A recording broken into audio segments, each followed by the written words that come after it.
Subscribe करें और bell दबाएं ताकि कोई खबर रह न जाए। तो अब आते हैं ईरान। लगता है बहुत प्रेशर था पे जिस तरह प्रेशर नहीं था, मैं नहीं चाहता कि आई शुड बी मिसअंडरस्टूड। ये पीटीआई वाले मेरे वो क्लिप्स निकाल कर तो मुझे भी आए हैं। हाँ, वो चला रहे हैं। आपने ये कह दिया तो अब तो वजन हो गया। मैं जो कह रहा था वो ये कहना चाह रहा था, अगर कुछ और कह दिया तो ठीक है, हाँ, तो उसकी क्लैरिफिकेशन इज ड्यू। जो कहा गया वही समझा जाना चाहिए। हाँ, तो अब बात यह है कि अब आइए आप ईरान जी। देखिए जो कुछ हो रहा है उसमें कुछ पॉइंट्स हैं जो I would like to make to answer your question. पहली बात, ईरान और उसके जो प्रॉक्सीज हैं, सपोर्टर्स हैं, उन्होंने कहा हम रिएक्शन करेंगे जी, तो करेंगे वो। दूसरी बात यह है कि कुछ लोग यहाँ समझ रहे हैं कि बड़ी जल्दी रिएक्शन आएगा, कुछ तबसरे हुए हैं कि कल हो जाएगा कुछ। मैं समझ रहा ऐसे नहीं होगा, क्योंकि अगर कोई रिटेलिएशन करनी है तो सोच समझ के करनी है, क्योंकि 2-3 इश्यूज़ हैं जिसके लिए सोच समझ की ज़रूरत है। पहली बात तो ये है कि कैसे अटैक करनी है, कहाँ अटैक करनी है। तो ये कोई तैयार एजेंडा नहीं है कि बटन दबाएंगे और वो शुरू हो जाएगा। उसके लिए प्लानिंग करनी पड़ेगी, क्योंकि मेरा ख्याल है ईरान ने ये सोचा नहीं था कि ईरान के अंदर इस तरीके से अटैक हो सकती है बाय इजराइल। एंड हालांकि उनको कल के प्रोग्राम में मैंने कहा कि वहाँ न्यूक्लियर साइंटिस्ट को उन्होंने असैसिनेट किया एंड सो ऑन, तो पता होना चाहिए था कि Israel has agents there and can do it. But ये जो खबरें अब आ रही हैं कि जी वो 2 महीने से पहले इस गेस्ट हाउस में बम रखा गया था, रिमोट कंट्रोल्ड, और तो इसका मतलब प्लानिंग काफ़ी पहले से हुई हुई थी। और दूसरी चीज़ ये कि ये साहब जब भी आते थे तो वहीं ठहरते थे। ये again is a very interesting thing, because ये तो अगेंस्ट ऑल सिक्योरिटी प्रोटोकॉल्स, एक जगह पे आप दूसरी दफा नहीं ठहरते। और वो पासदारान इनकलाब के ज़रिए असर था, उनके ज़रिए हिफाजत, और ये रेवोल्यूशनरी गार्ड्स के हवाले में था। तो जाहिर है कि रेवोल्यूशनरी गार्ड्स के अंदर इन्फिल्ट्रेशन हो गई है, वहाँ इजराइल ने असासे बना लिए हैं, जिसकी वजह से ये हुआ है।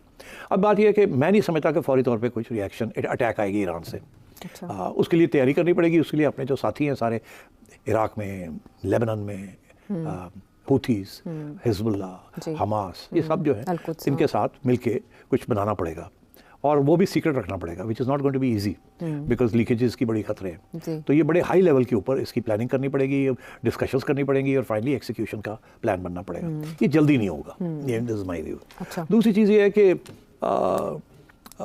इस पर कैलिब्रेशन की ज़रूरत होगी, क्योंकि इजराइल ने नहीं कहा कि हमने मारा है। तो अब अगर ईरान अटैक करता है तो ईरान भी शायद ये चाहेगा कि हम ना कहें कि हमने किया। बिकॉज अगर ईरान एक्सेप्ट कर लेता है कि उन्होंने अटैक किया ऑन इजरायली एसेट्स या इजरायली एम्बेसीज या इजरायली ऑफिशियल्स या इजराइल के ऊपर, तो फिर एक ओपन वॉरफेयर की वो ऐलान होगा। क्योंकि इसीलिए इजराइल ने इसमें नहीं, इजराइल ने एक्सेप्ट किया था कि बेरूत में किसको मारा, मगर यहाँ वो नहीं एक्सेप्ट करेंगे, अभी तक नहीं क्लेम किया गया, और वो करेंगे भी नहीं। वो इनडायरेक्टली कहेंगे कि हाँ, मगर ये ऑफिशियली कभी नहीं कहेंगे कि हमने मारा। तो अब ईरान को भी ये सोचना है कि क्या वो अब ऑफिशियली इजराइल को अटैक करते हैं या इजराइल के असासों को अटैक करते हैं, और कहाँ करते हैं और कैसे करते हैं। मैं समझता हूँ कि वो शायद ना करें डायरेक्टली, क्योंकि डायरेक्टली अगर करेंगे तो Israel will consider it as an act of war. और ऑलरेडी अमेरिका ने अपनी पूरा हमला जो है, massive display of force, F-16 aircraft carriers, destroyers, हर किस्म की उन्होंने मिडिल ईस्ट की वहाँ भेज दी हैं, और तैयारी है पूरी, डिफेंस सिस्टम रेडी है, पूरी सिस्टम। तो अब अमेरिका तो कहता है हम डिफेंड करेंगे इजराइल को।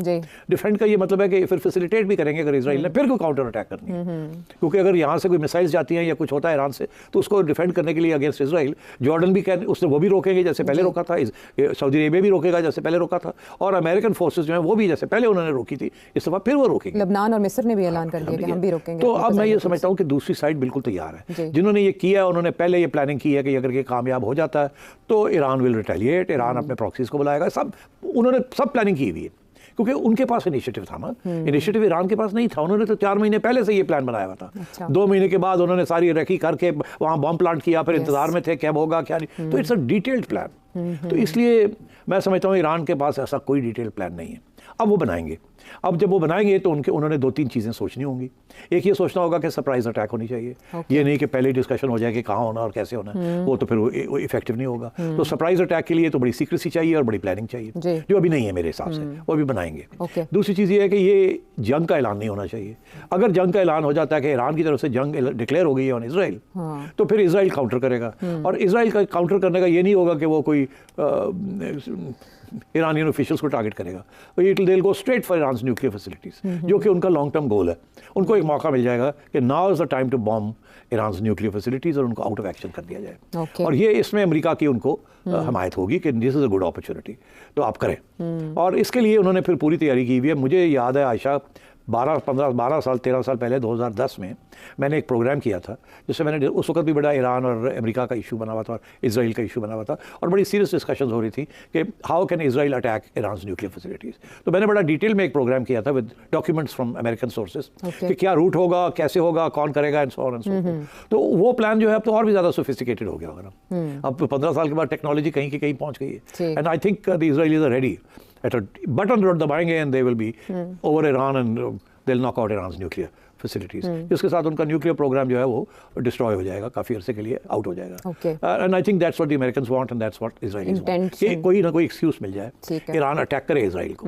जंग का फैलाओ यानी इसराइल को हेल्प करेगा। ईरान नहीं चाहेगा ऐसा। ईरान मैं समझता हूँ नहीं चाहेगा ये। वो कहेगा कि हमने काउंटर अटैक करना है मगर आर्म्स लेंथ पे करना है ताकि ये ना कोई कह सके कि हमने इजराइल को अटैक किया, फिर इजराइल हमें डायरेक्ट फिर वापस अटैक करेगा। This time they will not target Hamas और हिजबुल्लाह और any such, they will target Iran. This was not an Iran target, it was on Iranian soil, but it was a Hezbollah Hamas target. तो अब जैसे उन्होंने Lebanon में Hezbollah को किया है, तो अब बात यह है कि आई थिंक इस किस्म के इश्यूज हैं। और अमेरिका भी जद में आ सकता है ईरानी अटैक के जद में, क्या अमेरिका भी आ सकता है? क्योंकि अमेरिका तो ऑलरेडी आ गया ना। अच्छा, अमेरिका फॉर एग्जांपल मैं आपसे पूछता हूँ कि अमेरिका तो ऑलरेडी डिफेंस, वो कहते हैं डिफेंस में आए, but actually that is offensive defence कि जब इजराइल ऑफेंस में आएगा तो अमेरिका फैसिलिटेट करेगा, अमेरिका के सारे एलाइज उस रीजन में फैसिलिटेट करेंगे। अगर जहाज इजराइल के उड़ के F-16 या F-18 उड़ के जाते हैं over Jordan and over Saudi Arabia to reach, यही रास्ता है और तो कोई रास्ते नहीं है, इन्हीं रास्तों से जाना पड़ेगा टू अटैक न्यूक्लियर फैसिलिटीज। तो फिर that means they have complicit,